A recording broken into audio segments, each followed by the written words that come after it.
10. kısmet Ustad-ı Muhterem El-Hac Abdurrahman Ahun Tüngün Taqdir Tanan cevabiyetinden mevzuda bolsa namazdan sonra farz namazdan sonra Kur'an okumaklığı hakkında ve çayın başında üşüp dua etmekliğin hakkında naharın başında bir üşüp dua edip sonra Kur'an okuyup yamaçtan dua etmekliğin hakkında Oşa turatında sünnet namazlardan sonra da üşüp dua etmekten hakkında.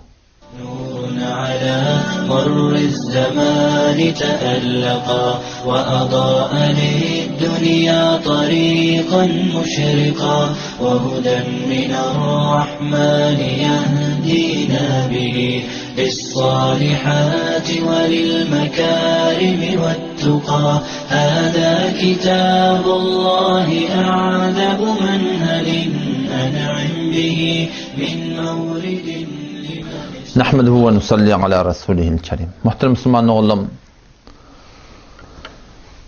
Ustad Muhterem El-Hac Abdurrahman Ahun Tüngün Taqdir Tananın hakkında berilen gurunlardan avvalki bölükleri eşten motanı. Aslı mevzu ki bu gurunu vermekliğe sebep bolli ustadın adını tutup sizin haberiniz vardır. Ve belki şayet her bir Müslümanlığın haber bolmani şu 10. kısmeti evveli mal eşitip duruşu olsun. Gurun şun ütüne ki şu Ustad-ı Muhterem yani Pencam Mehir'de şiil 1397 yıl 1897 yani bir aydan Irak gurunga şiyankı Qarabulok'ta bir ahunçuluk boldu. Qarabulok'un ahunçuluğuna şonna Ustad-ı Muhterem'e bir vakti sokanlarını beriptirler. O şonna bir köp vakt gurrun beriptir. O şap köp gurrun içinden bir 6 dayiga palançı saniyani takdirin hevore bir güçlü kubende bir açık hevore bir kubende aydıptır deyip de barakım şu gurrunu fezai mecazide kulle alem cehanamını yayrattılar. Ustad-ı Muhterem şu gurrununla ödünün kabul etmeyen cemaatlerini kafir ya müşrik demeden bir beterre edip cami ehlisini ol cemaate marifi etiptir. Çünkü bir adam kafir olsa müşrik olsa hop bizden kafir tanıyat, müşrik tanıyat. O olur bir düşman tanıyat. Ama Ustad-ı Muhterem'in ödünden başka cemaatleri edip marifi eteni olur dini satan, mezhebi satan, ödün satan, ecnebilerin hammali. O şuna menreşmin gurunları ki aydıptır. O gurunları avval eşlendirseniz yine de arada gerek botamı yine koyup inşallah eşittirir. Böyle gurunda Ustad-ı Muhterem'in bir aydan gurunları var. O şol ediyen istidlalların mukabilinde ödünün evunnekileri yani ödünden gayri adamlara, cemaatlara, onlara zat bilina olan hiç medreki yok. Bedigatın nemeliğin bilinakla bunlar cesur olup şu mantıkada gelip bir yerle onlarda medrek bir delil var mı kam demeyen hiç tadı bilyanatları yok deyip o şu taydan ahunağa şol Ustad-ı Muhterem'in şol aydan gurrunu koyup ver ta inşallah şun hakkında şu aydan mevzuların hakkında şu kısmette inşallah men şun hakkında bir adı gurrun vereyim. Onlarda bir medrek bir delil var mı kam demeyen hiç tadı bilyanatları yok. Onlarda bir medrek bir delil var mı kadimen? Hiç tadır bilyanatları yok. Yani her kelime mağazından Kur'an okuyorsan bidgat, üşüp dua etsen bidgat, yeni burada etsen bidgat, öyle sadaka versen bidgat. Bidatlar bidgatın ne emediğini bilen aklı olur. Mutasibana şu zat bilmeyen adamlar da katil şu mantıkada cesur olup mantıkada geziyerler. Ustad-ı Muhterem'in aydan gurunlarını şu bölükte hop eşittiniz. Ustad-ı Muhterem aytan gurunlarının hakikati baya yokluğu evde belli bular. Kimin zat bilyerligi, kimin zat bilmeyerligi, kim bedigatın nemeliğini bilyerligi ve kimin bedigatın nemeliğini bilmeyerligi inşallah öylekte belli bular.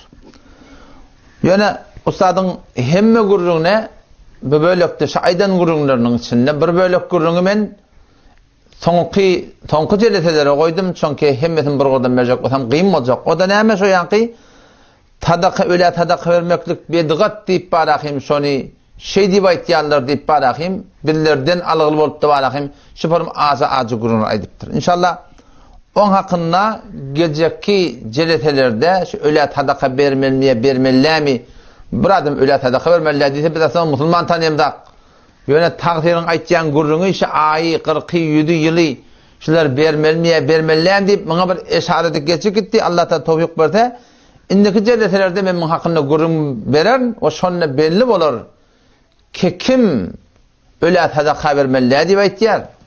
Ve kimin haramı meňdeş zadi, ve belki haram zadi äminlip de ipde ona doga edip de barahym çykyp gaýtýarlygy inşallah öz aýyny belli bolar. O inşallah üstüne bir barar soram. Emma bugünkü mowzuy ki Allah taala tawfik beripdi, tagdyryň şu aýdan gurunlarynyň üstünde gurun etmekçi bolduk. Ol şi 5 wagt namazyň 4 wagt namazyna biziň türkmen sehramyzda imam dolanmaka bir doga etýär. Öwürlüp aýatyl kursyny okyp bir doga etýär. Ondan sonra biri Kur'an okuýar, ýene bir doga etýärler. Ondan tesbih tanýarlar, ýene bir doga etýärler. Ona kadar yerde on izinden ýene bir doga etýärler, ýani üýşüp doga etýärler. Ya ortaň dua edesi jemi nahardan sonra üýşüp bir el galdyryp doga etýärler, ämin diýerler. Bir Kur'an okuýar, ýamaşlardan ýene üýşüp doga etýärler. Ya çaýdan sonra üýşüp doga etýärler. Ýoşoňa men esbarahym tenýänki ayada baranda, gireňde kari okuy diýip barahym biri Kur'an okup bermeli, ämin diýmeli. Ondan sonra ýamaşlardan çık gaýtjak bolsaň tagdir ezadam diýip falanjan ezadam diýip ölüňe ezadyp ýamaşlardan Kur'an okuy diýip barahym çık gaýtmady. Şuna atlary ki şuň kudum bizim türkmen sehramynyň sıfırlarymyzyň, mescitlerimizin, ayetlerimizin bir cüz'ü la yenfek yani hetmi zatlar bolmaly. Haýsy bir adam jüret etsin, zatlar etmesin, otam müdde şoň hakynda näme gurunlary şolardan başına çykarýarlar we getirýärler. Arada da ýol halyana bardym. Ýanky Tomaş daýlan marahym aýadyna. Şomşa da palança ahun oty. Oşan hojalan da olakan ahun oty. O meşada da Hanefi mezhepde bilýän zadymy ogara men ilim galdyryp doga etmedim. Ayet berdim. Yani imanly bolsun, ýa-da Allah galany awra bersin. Akkok meni ödäwdi. Men on gaňlyp ödüň ödedim. Men munu ödedim diýen. Etýän iş Hanefi mezhepde ýok. Ýene täze menden algyly. Allah hidayet etsin şu zatlary. Ýene musulman doguldum bir tagaza ama şi aýdyljak gurunlary ki ne kadar adamlar var bizim hakkımızda serfen ondan bundan eşten dağdana vara qızavət etki. Yeten ondan bundan bir gurun eşitip dirsin, bizim de gurumuz bir eşit. Üçäwinen gart tutup kulak asýatana. Ten bir zihnin haliyet, bir fikrin bir boşat. Bizim de aýtjak gurumda kulak as. Ondan sonra qızavət et musulman dogun. Ondan bundan eşten gurun bilen qızavət etmeklik Peygamber Aleyhisselam näme diýär? Kafa bil mer'i kadiben ay yuhaddisa bi kulli ma sami'a. Bir adamyň ýalansy bolmaklygyna şu kafi her kimden eşden adyny aýtdyn diýipdi. Her kim agdyndan geleni aýtýar, senin dostuny, düşmanyň belki o da birine eşitdir, o da birine eşitdir bolsaň üzüne goýup ne kadar zatlar barahym döretdi. Şo taýdan bir haşitiyet yani bir aýdjak guruna bir öýse ýürek açyklyk bir zihniň haliyetiň bir gulagy eşitlerden näme diýär? Şu Wahhabi diýerleri bula da näme diýär? Bir biziň kada bir ýürekden bir haşit diýen gulagatdan görüň, ondan sonra qızarıp edin. O näme diýip? Çünki nagadarlary hyýal etýär, fikr etýär, tevehhüme giýrili ki biz namazdan sonra Kur'an okuymaly mi qadiýip etýär, qadiýip edi. Nahardan sonra bir doga etmeli mi qadiýerler. Şey diýip etýär mi qadiýip. Ya çaýdan sonra bir doga etmeli mi qadiýip etýärler. Ya sen öle Kur'an okuyup da ýanky ölüň ruhuna bagş etmeli diýip etýärmi qadiýer. Yo musulman dogan. Muny hiç bir musulman aýtmar. Namazdan sonra Kur'an okumaklyga hiç bir müşkül ýok. Nahardan sonra doga etmekde hiç bir müşkül ýok. Belki doga etmekden öýe sünnet. Çaýdan sonra, suwdan sonra doga etmekden öýe sünnet. Öllere Kur'an okuyup ya başga haýr hesenat edip tadaka bermekden öýe sünnetde geligdi. Bu da atlanma rahim hiç bir gaýtyna hiç bir musulman doguldum, hiç bir musulman inkar ýok maňa. Onu ihlaf näme antynyň? Namazdan sonra Kur'an okuýmaly diýip aýtýar diýär. Näme diýdi? Hem bir adam namazını Kur'an okuymalı diyecek mi? Böyle şey deyip abam fedibiyet diyorlar. Müslümanların gurunşun da asli ihtilafi ki arada ba Resulullah sallallahu aleyhi ve sellemin tertibine göre o tertipte Hanefi mezhebin ulemalarının aydan tertibine göre etmeklikte yankıdatlarına hiç muhalefeti yok. Nahardan sonra dua etmeliler diye bir dua et. Çaydan sonra bir de dua et. Tuğçemden sonra bir de dua et.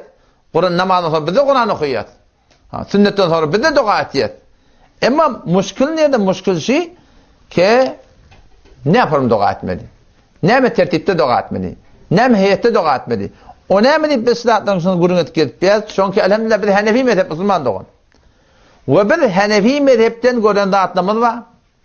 Ve bir Hanefi mezhepten gören dağıtmamıza göre amel edecek bolyaz. O amel edecek bolanda o zaman bunlar var rahim yok gurunlarda öğretiyerler. Yok töhmetleri vuruyorlar. Barıp delil sorasana. Muhasen delil soramakның ödüne Vehhabiyetin bir alamatı ol qattır hormatly Tenahun tasirinin aytışından ten Kur'an'dan hadisten delilin nerede diye aytsa o Vehhabi diye. Ten Kur'an'dan hadisten delilin bolmasa ten Hanefi mezhepten delilin yokluğun ballı bärik gel bizim mezhebimiz şey diye mun delil Kur'an'ı şey delil hadis şey deyip aytmakta ne müşkül var ama yok. Bunlar bir form Vehhabiyetin alamat deyip öz iyinin ana tana koyupdurlar. Hiç bir adam soramalılar delil nerede deyip. Ne mi deyse şundan hin kabul etmiyor. Oğlum ehyanın ne var akım soradan o başını koy diyorlar. O şada Müslümandan o da yan kaydılan da öyle var diyen o da hiçbir Müslüman nahardan sonra dua etmeli diye namazdan sonra Kur'an okuymalı diye öyle Kur'an okuyup bana ruhuna bahşetmeli diye öyle sadaka vermeli deyip aydanak saydan sonra dua etmeli deyip aydanak hiçbir Müslüman son aydanak.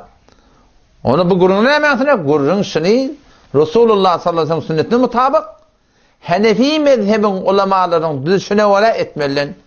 O bir Hanefi mezhebin ulemalarının bir sıfatları görüglü bir delilimiz var. Ustad muhterem orada aytdı bir Hanefi mezhep bir de bolor dedi. Bir de şu Hanefi mezhebi bolor deyip tuz. O imam bunlar kıyınan taktı ödünün mukabalına öde etkiyenine göre bolmadık adamları ödeyenine göre bolmadık adamları camiada şeyle bir yamallayanlar akına şu aytgan gurumur böyle koyup millet eşti ne kadar bir eşsiz hayaleti amallahın hem türlü kıyam kadi. Sonra böyle gurun koyup berdos. Olarda bir medrek bir delil var mukadimem. Hiç bir bilyen zatları yok. Bir zatın ne emediğini bilen aklı ola. Ecaniplerden el girdi bizim bir beşöylü Türkmenin arasına. Mının başında argaçacak bolup, mının mezhebini elden alacak bolup, bunları digeri vurun edecek bolup, kent ecnebilerden sermaye-güzari oluyor. Olar muzdur, ecnebilerin bir hammalları, pul için dinini sattılar, pul için özü sattılar, pul için mezhebini sattılar. Şey deyip gelipsin, dininizi elden alacak bolup böyle. İnalekem, eştin devam etken gurunlar. Ne diye? Bunlar diye, bunlardan medrek, bir delil ve mukadimen hiç satı bilenatları yok deyip. O olaydan gururlarını eştin da ne deyip muzdur, naudbillah. Ecnebilerin hammali, mezhebin pulu satan, dinini pulu satan, ödün pulu satan, beşil Türkmeni, kullen dinini mezhepten çıkaracak olup veren, o sen takdir, sen eğer bir de kafir müşrik deyten, sen bu aytyandan bir meratib bir de kavrak. Şu millete palani kafir olup deyip birden tavulacak. Ama sen ne emet yerdin? Yanlışı geçen penşemben ödünle de, Akkala'da, Tarihim 80 nagimeden ustad muhterem gurum yaptırın heleylere, biduni perde, arada perde yok, lat yok. O sen bir adam de, sen palanca adam olup söyleyip barık değil. Ve izâ se'eltumuhunne metâ'a fes'elûhunne min varâi hicab. Doğru Kur'an'ın aytyandı adına ters tutyan celeselen kıdı. Dini anıla bilen eğer bırak sorma olsa, gurum vermeli olsa, Allah Teala'nın 53. ayet Sure-i Ahzab'ın barda okuy. Ve izâ se'eltumuhunne metâ'a fes'elûhunne min varâi hicab. Ey Peygamber'in yaralları, eğer Peygamber'in denanalarının bir daha sormalı olsanız, haydi bir işiniz bol denana bilen kepleşmeli olsanız deyip ayttığı. Fes'elûhunne min varâi hicab. Perden gidinden soran, aranızda perde olsun. Ama sen var yarsın ustad-ı muhterem. Sen ve senin şagirtlerin hemmeti. Heleyle bilen arada perde yok. Halal haramı kaçtırıp Huda bilen Peygamberden gurun verip.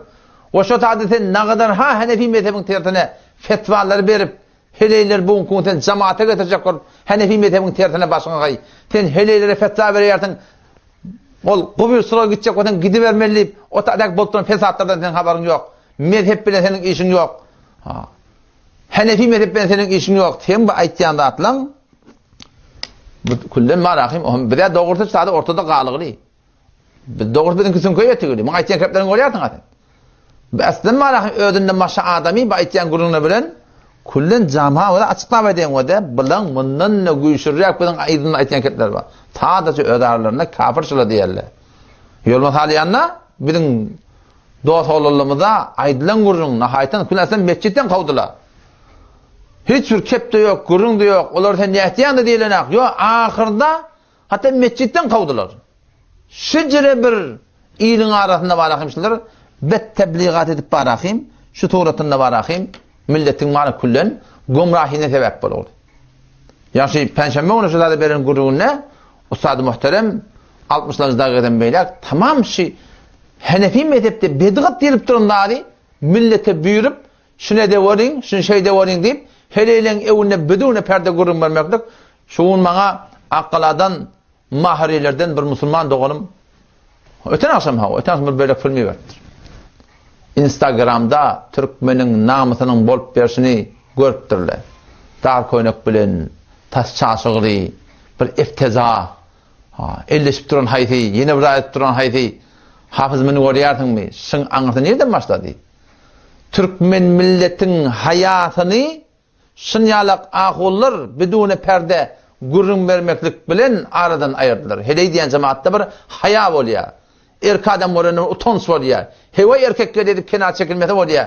Şunu şak boşak oturup hüjrede gurrun berdiler. Hüjrelerine ders berdiler. Cenetelerine şiborun gurrun berdiler.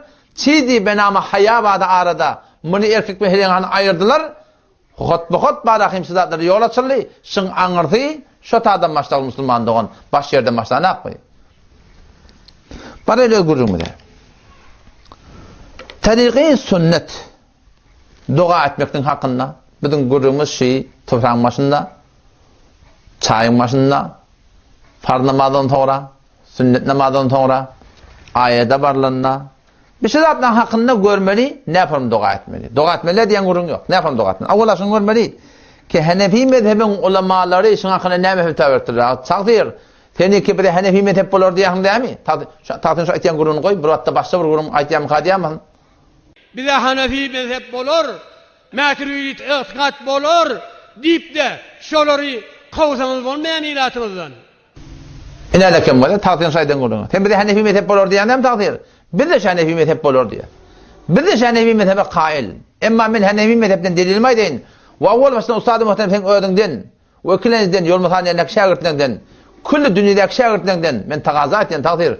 Gelin oturuşmana, aytyan kebinin hak bolsa, alıp baryanın Hanefi mezhep bolsa, getirin bir de düşündürün, biz tavb etmeyene teyyar. Ve men set aydeyn. Kesin şu alıp baryan yolunu, Hanefi mezhebe ters bolurluk derekli. Ve sizin biliyatın tersliğini, yöne fakat awal bir fetva berip durdyňyz, şun ýygyny alybilmeýän marahim milletin suratynda Allah ketip ýatyňyz.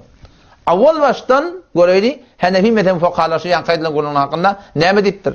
Ikilenizden munna göreyli. Bulan nerden delil baka? Bulan delil nerden? Bula ödýanyň öli mujtehit bolýar bula. Bula mezhep bilen işi ýok. Kur'andan delil getirýär, helelen jemaate gelmekdigine. Temir mujtehitmi? Hadisten delil getirýär, helelen jemaate gelmekdigine. Temir mujtehitmi? Hadisten delil getirýär, Hudadan gany ewliýalar çağırmaklygy. Temir mujtehitmi? Sene takdir oňa Wahhabi diýip şu Wahhabi diýen adamlary bir tanýat. Men şoň hakynda kitap ýazdym. Şolaryň mukabiline munazara çağırdım. Şolar Kur'anyň hadisten istidlaly şahsy edip öz keç agidelerini sabit etýärler. Ve sen halka oňa Wahhabi diýip, sen takdir dogry etdiren şu Wahhabileň işte. Sen mezhepde işin yok. Mezhepde birat diýipdir. Sen mezhepdeki gurrunma sen işin yok. Ödýanyň bizim fuqaha mujtehitlerimiň delil edip okuyup aýdanlaryny bu delil buat ayrılykly, bu illet buat ayrılykly, bu falan bolugly, özüň ijtihad edip Hanefi mezhep fuqahalaryn aýdýan keminden kullen kenara goýurdy. Bulan da delil näme? Munna göreli, bulan delil ýok musulman dogan. Mezhepden bilen aýtýan zatlaryna hiç ondan delil ýok. Bular özleri ijtihad etýärler. Baraýyn gurruna. Hadisi kitaplara varamızda yankışı taamın hakkında, iyi bismillah hakkında bab bağlattır bizim fukahalımız Kitabul Et'ime deyip. Peygamber Huda Aleyhisselam'ın hakkından Kitabul Et'ime an Resulullah sallallahu aleyhi ve sellem. İman hakkında Peygamber iyeni, içeni, ne yaparım iyeni, ne mi iyeni, ne mi kavur yani, pitada ne mi doğadını, otada ne mi doğadını, tedimi olayına ne mi doğadıptır, tedimi o iyeni ne mi doğadıptır, mimam olparına ne mi doğadıptır, su içinde ne mi doğadıptır, su içinde ne mi doğadıptır, öğreninde ne mi doğadıptır, doğadıptır, ne mi olayadiptır, şimdi hemmedin düzüttür bizim ulamalı. İmam Tirmizi rahmetullahi aleyh, Sunan Tirmizi'de, takriben bir 48 tane bab bağlaptırsın hakkında ki Peygamber Huda Aleyhisselam ne yapalım? İyiyemiştik, ne yapalım? İçiyemiştik. O Kitab-ı Cenayiz var. An Resulullah sallallahu aleyhi ve sellem Peygamber Huda Aleyhisselam zinadan hakkında ne etmeli, ne yapalım? Ayet vermeli, ne yapalım? Gömmeli, ne mi demeli, ne mi dua etmeli? Şimdi hemmeden kadem be kadem, lehze be lehze bağlayayım. Peygamber Huda Aleyhisselam öğretiptir. O bizim ulamalarımız şu kitaplardan bağlayayım. Şu Peygamber hadislerini bab edip cüdagana getirip koyup dururlar. Kitap-ı hadisilerde muhtelif dualar var. İman hakkında, içmeyen hakkında. O hem şiyak zinada varanda ne mi dua etmeli, ne mi toqappa, zinadan gömüngde ne yapalım da gömmeli, uğurluklarında ne etmeli. Şundan hemmetinden muhteser, mufid duaları Resulullah sallallahu aleyhi ve sellem öğretiptir, ve tertibi öğretiptir, ve ayet vermeyen tertibini öğretiptir, ve İsa'lı sokak bağışlaman tertibini öğretiptir. Hatta şunu öğretiptir ki bir mihman olup bardan, o mihmanla senin dua hantama, ona ne yapalım dua etmeli. Şu da serahaten yani hadislerde gelir Müslüman dua. Emma, kurun şun utunuvada, hiçbir hadisten Resulullah sallallahu aleyhi ve sellem sabit değil ki nahardan sonra elin kaldırıp dua edem olsun. Çayki o zamanında yokmuş. Su içiptir, biraz içiptir, bir suğrak damak yiyiptir. Ondan sonra elin kaldırıp dua edem olsun. Ve hiç vakitte hiç zamanında Peygamber Huda Aleyhisselam'dan sabit değil ki farz namazdan sonra malahim bir Kur'an okuyup kalanın kulak aslında onu malahim şuturunda ol, eminleyip verilsin. Bolsa bir bazen gahen birine Kur'an okuy deyiptir ki ona hiç inkar yok hiç kimin. Ondan sonra sana diyeyim malahim ayette varlığına Peygamber denan sayılıptır, oğlunu sayılıptır, qiyda sayılıptır, o şaturatını ağa sayılıptır, balp ayet verme olanına girende ya Resulullah selamun aleyküm diye girirlemiştik, Kur'an okuy falancan, o hem oturup ayet verip yamaçtan çıkacak ya Resulullah ecada var mı? Çıkacak yamaçlardan muha var ecada Kur'an okuyup Peygamber tertipler Peygamber Aleyhisselam'dan eslin sabit derdi. İyecek bolonuna, işecek bolonuna bir öde elin kadar Peygamber dua etmeyiptir.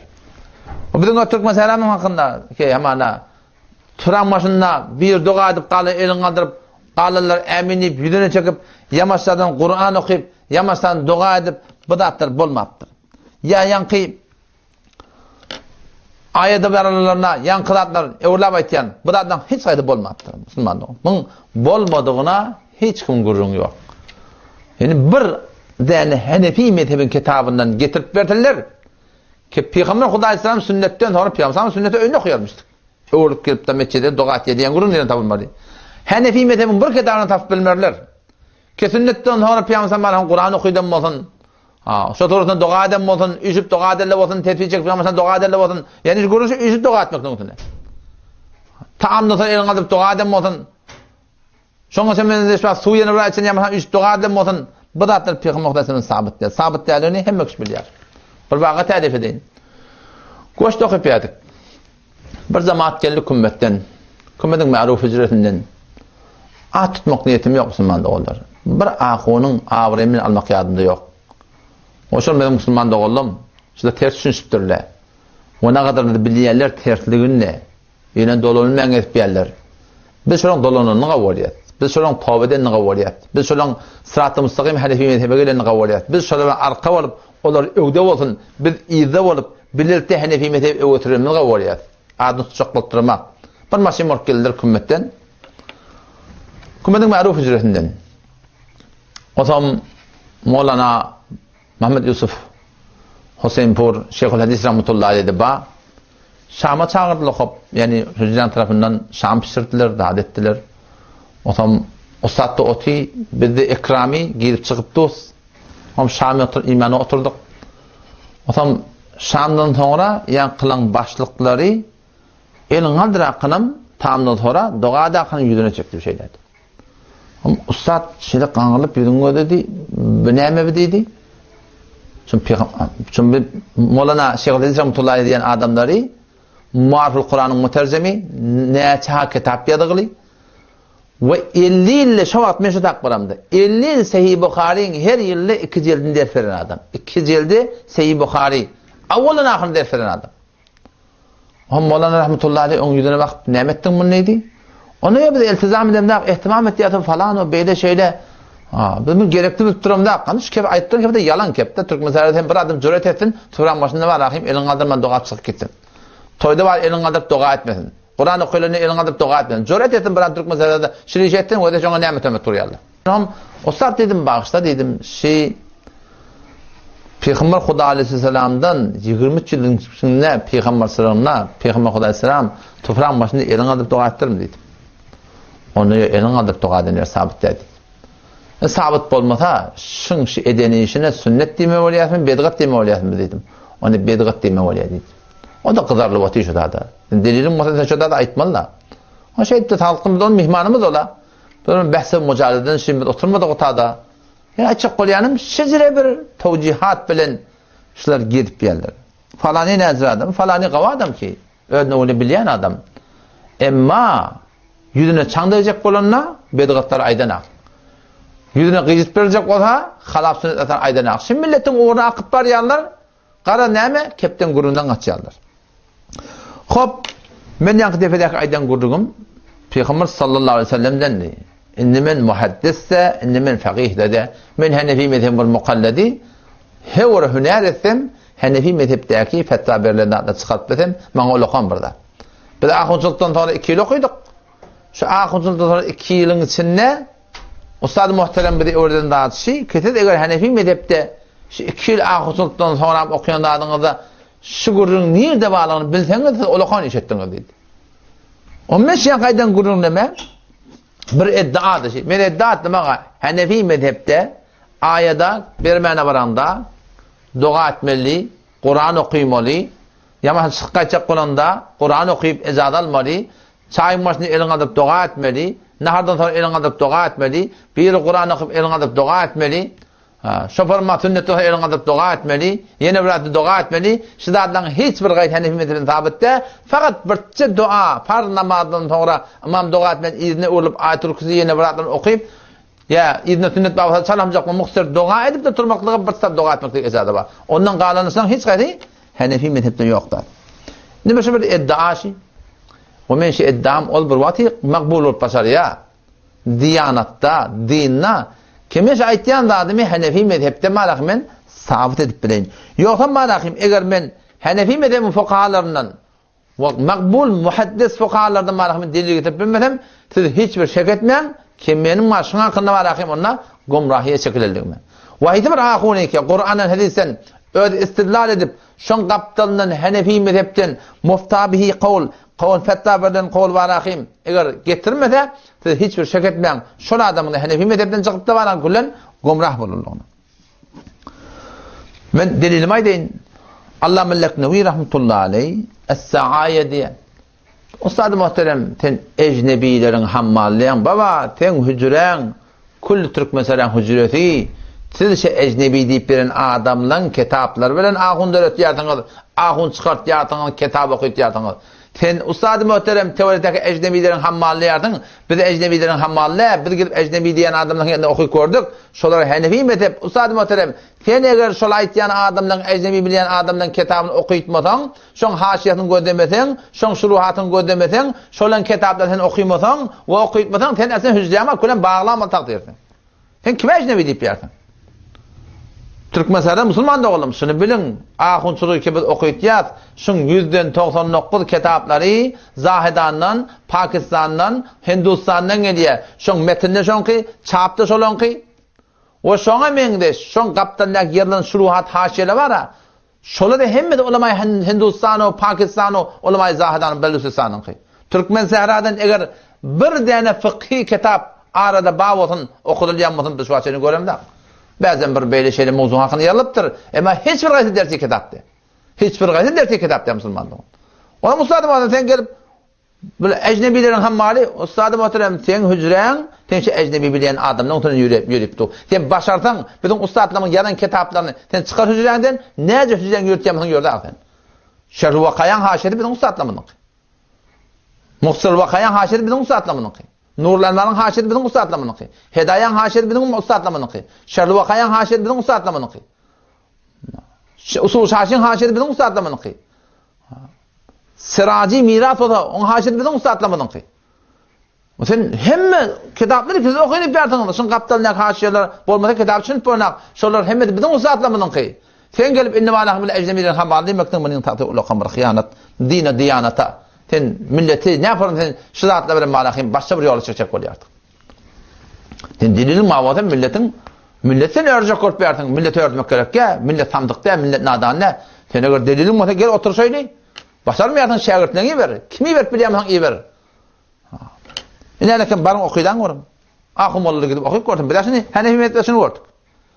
Es-Sa'aya deyip bir kitabımız var. Şerh-i Vakayan haşiyeti. Şerh-i Vakayan o da var şerhi.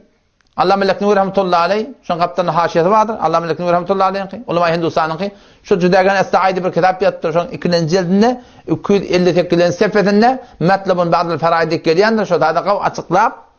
Şimdi harım başında dağdın başında peygamber elin kadar doğa etmediğine ediptir. Moğleli Kayr rahmetullahi aleyh. Merkat Hanefi mezhep kitabı davatın barda gördü. 7. cildinde 137. sefetinde ve Aunul Ma'bud babud da'ada Meşkatul Mesabih Meratul Mefatih şun şerhinde Şia'yı kolye metlemi Hanefi mezhebin kitaplarına hemmeceklerine şu geligli şimetlep geliyor. Ne mi diye? Qalet Tibi rahimahullah. Ali Kayr rahmetullahi aleyhin öz makuleti Merkatı bardan okuydan ya sa'ya bardan okuydan görün. Delle ala ennehu idâ lem yerfa yedeyhi fid du'a lem yemsah. Bir kanun qaada ettiye. Hatın elin qadırıp dua etmeli. Hatın elin qadırıp dua etmeli. Bizim odalarımda öyle kan yanlışlık şunu. Peygamber elin qadırıp dua etmeptir. Amin nimetin dua kabul olmayanmıyor. İş duasından qavd etmiyor. Bundan qavlığının hiç görün yok. Emma Peygamber Huda Aleyhisselam vakti bir dadi ödünü sünnet et koyuptur. Şunu üç etmeklik doğru değil.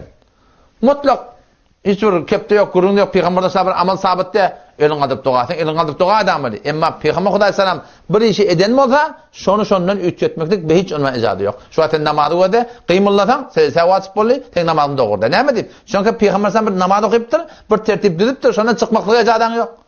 Hacca giden adamlar biliyor, kıymullatan, demuazip bolli falan cerime vermeli. Ne mi deyip? Peygamber Aleyhisselam hac ediptir, şu tarzda bir emel kır kök ediptir, şu emel kırdı hiç onunla üç etmeklik icadı yok.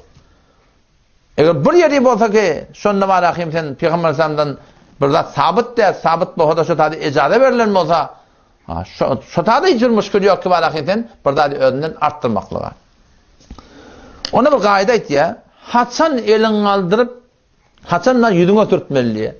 Ona şuna edecek kolye, her vakti elin kaldırsan dua edecek deyip diye, yüzüne sürtmeli. Elin kaldırmakında yüzüne sürtmeli diye. Emma diye Peygamber'den el kaldırmadık yerine el kaldırmalı diyen görünsün düşündürttür. Ona ait ya. Ve hu kaydun hasanun. Lennehu sallallahu aleyhi ve sellem kâne yed'u ketiran. Peygamber köp dua ediyor. Kema fis salat namazın içinde.